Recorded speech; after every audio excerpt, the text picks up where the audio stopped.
Technology का दौर है। Mobile 3G, 4G, 5G, internet ने दूरियां मिटा दी है। पहले लोग दीवार फलांग कर घर में दाखिल होते थे, अब मोबाइल से सीधा आपके बिस्तर में दाखिल हो जाते हैं।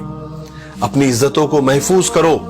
सोशल मीडिया पर अनजान लोगों से बात करने से बचो, क्योंकि लोग वो नहीं होते जो नजर आते हैं डीपी पर और प्रोफाइल पर।